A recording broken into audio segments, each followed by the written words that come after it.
জামায়াত জামায়াত ইসলামী একটু বেকায়দায় আছে।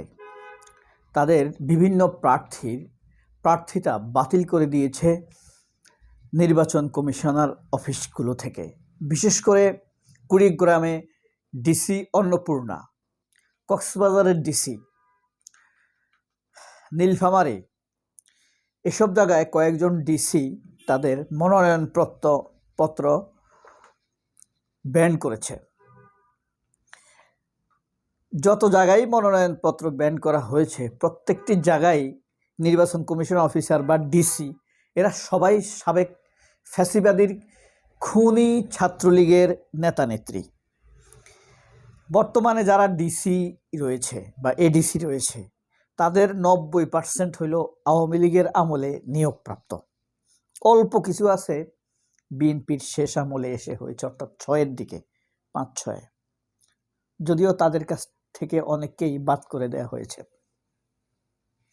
তো তাদের মনোনয়নপত্রগুলো বাদ করে দেওয়ার উদ্দেশ্য কি?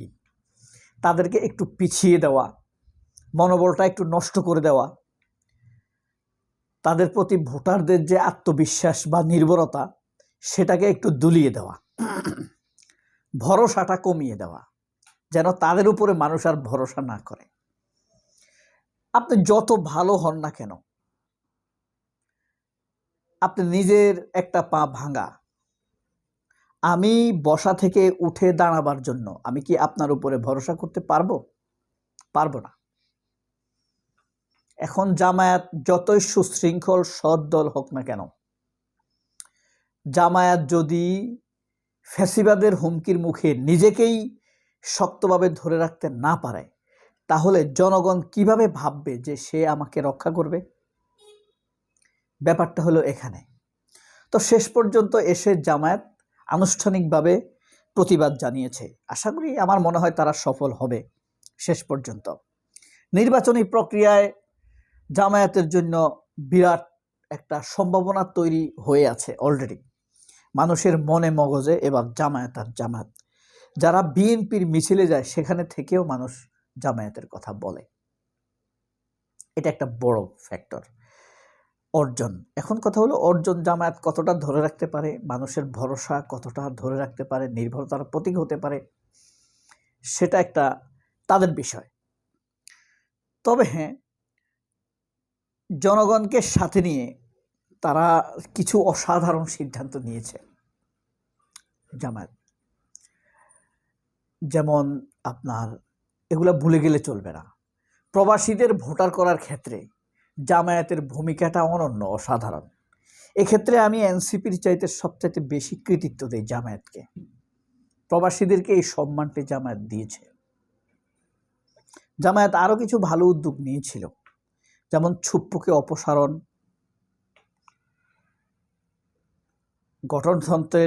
রাষ্ট্রীয় গঠনতন্ত্রের পুনর্নির্মাণ, কিন্তু একমাত্র অনলি ওয়ান বিএনপির কারণে পারে নাই।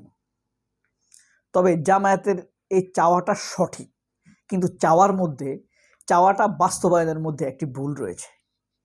সেটি হলো ওয়াকারকে রেখে তারা ছুপ্পুকে বদলাইতে চাইছে।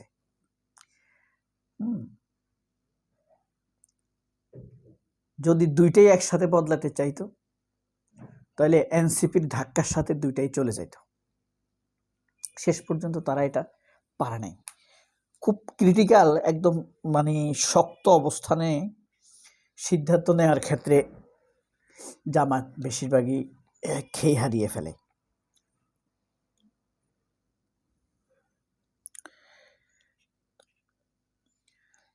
পঞ্চান্ন বছরে বাংলাদেশের কূটনীতি কতটা শক্তিশালী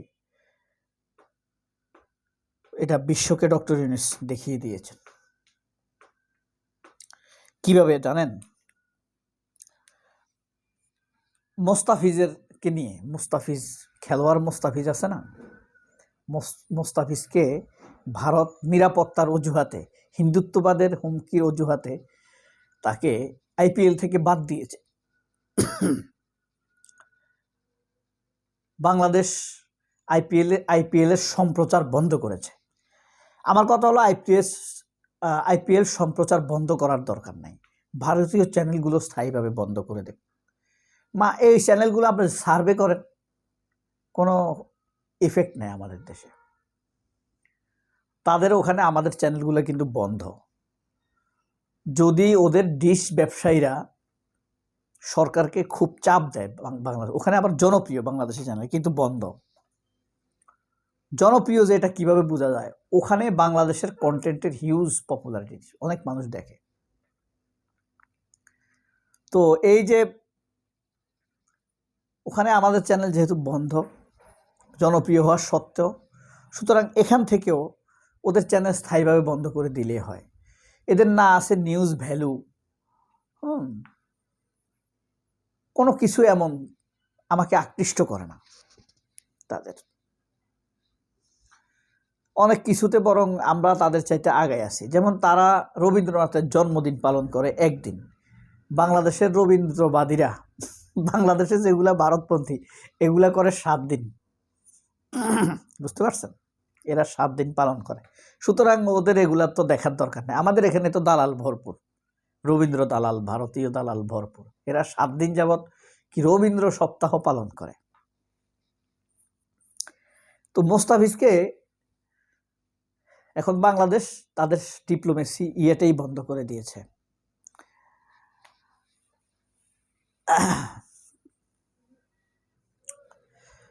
আরেকটি চমকপ্রদ বিষয় আপনারা খেয়াল করেছেন কিনা আমি জানি না, সেটি হলো এই যে বিভিন্ন জায়গায় নমিনেশন দিছে, অনেকগুলো জায়গায় দেখা গেছে বিভিন্ন শুরুতে আওয়ামী লীগের লোকেরা মনোনয়নপত্র সাবমিট করেছে নানানভাবে। কেউ স্বতন্ত্র প্রার্থীর নাম দিয়ে, কেউ বাংলাদেশে তো অনেকগুলো দল আছে নিবন্ধিত, এই সেই বিভিন্ন দলের নাম দিয়ে, নাম না জানা দল আছে অনেকগুলো। যেমন আপনার বাংলাদেশ কৃষক শ্রমিক জনতা পার্টি, বঙ্গবীর কাদের সিদ্দিকীর পার্টি কিন্তু নিবন্ধন প্রাপ্ত দল। বঙ্গবীর, আমি এর রঙ্গবীর বলি, চিনার জন্য বঙ্গবীর বলছি আর কি, সে রঙ্গ। এদেরকে এর বঙ্গবীর বলার কারোর কথা কিন্তু সংবিধানে নাই। সে নিজে নিজে বঙ্গবীর লাগায়। বঙ্গবীর লাগাইতে পারবে একজন, সেটা হইল এমএজি ওসমানী। কেউ হয়েছে এই যে কৃষক শ্রমিক জনতা পার্টি আছে না কাদের সিদ্দিকীর, সেখান থেকে দিছে। তারপরে মঞ্জুর একটা জাতীয় পার্টি আছে, ইত্তেফাকের মালিক, এই পার্টি থেকে দিছে। সিপিবি থেকে কেউ কিনছে। প্রায় 64টা আওয়ামী লীগের মনোনয়নপত্র জমা হয়েছে এবং সবগুলোই অ্যাকসেপ্টেড, কোনোটাই বাতিল হয় নাই। খুনের মামলা থাকা সত্ত্বেও, 24-এর খুনের মামলা আছে, এরকম লোকেরও মনোনয়নপত্র সাবমিট হয়েছে, কিন্তু তাদেরকে ইয়ে করে নাই। তো যাই হোক, জামায়াত এগুলা সামনে আনতে পারে না। এগুলা জানানো দরকার প্রশাসনকে, ডক্টর ইউনূসকে সরাসরি সাক্ষাৎ করে জানানো দরকার, নির্বাচন কমিশনকে জানানো দরকার। নিউজ মিডিয়া তো জানাবে না, মিডিয়া তো আপনাদের না, জামায়াতের না, তাই না?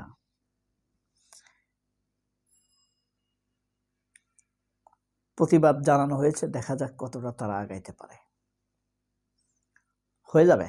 সবাই অনেক ভালো থাকবেন। আল্লাহ হাফেজ। আসসালামু আলাইকুম।